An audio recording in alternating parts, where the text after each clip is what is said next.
निहाती भाव में आपण मैंने देखिथिबे जे गतकाली गुंचा यात्रा रे तालध्वज रथरे बहुत असंकुलित भाव में लोकों लक्षाधिक लोक जो आसते जनगहली समस्या एवं बहुत प्रकार असुविधा लोक पीड़ित भी होते हॉस्पिटल आसते भर बलांगीर जड़े ललित नामक एक व्यक्ति मृत्युवरण करते तो आम सहित जोड़ी होती मेडिकल जड़े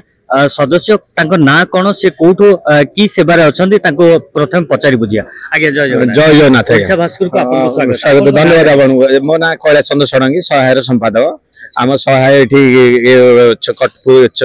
पुरी मेडिकल काम करती छन मेडिकल कटक मेडिकल सोसाइटी काम अच्छा काली जो एत बड़ दुर्घटना है से दुर्घटना ऊपर आपन कोन कहिबे ना दुर्घटना बेसी गरम है लोक मैंने बहुत गदा है से दुर्घटना है ना गवर्नमेंट व्यवस्था बहुत भल था खाली मेडिकल व्यवस्था बहुत भल था सीडीएम कलेक्टर एडीएम सेक्रेटरी सुपरटेडेंट समस्ते जाक खाली जगिकी करछे health minister आस्थिले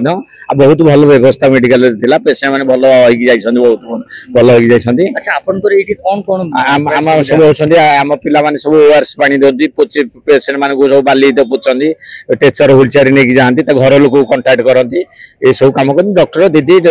CDM ADM collector सब साहाय्य कर प्राय केते जण एथे नियुक्त अछि आमे एठी आमे 30 जण अछु 35 जण अछु आगे आगे आ रथ पाखरे केते जण रथ गाडी रे छन 5-7 जण 10 जण छन आगे आगे बेसी मेडिकल काम करू हम मेडिकल खाली स्वास्थ्य मंत्री आस्तेले अपन कोन ओ स्वास्थ्य मंत्री बहुत बुल्ली के पेशेंट मानु सब पचाले बहुत भलो ये कले बुझी की तांको दयारु जा गवर्नमेंट तरफ रु बहुत सुविधा दैछनी धन्यवाद गवर्नमेंट को निहाती बहुत धन्यवाद आपन देखुतले एथरक 2 दिन होची गुंडीचा यात्रा कौन रहुची समस्या कौन रहिबो समस्या उपायर ए विषय रे आमे आपन कहबो पूर्व शशांक शेखर महापात्र रिपोर्ट ओडिशा भास्कर।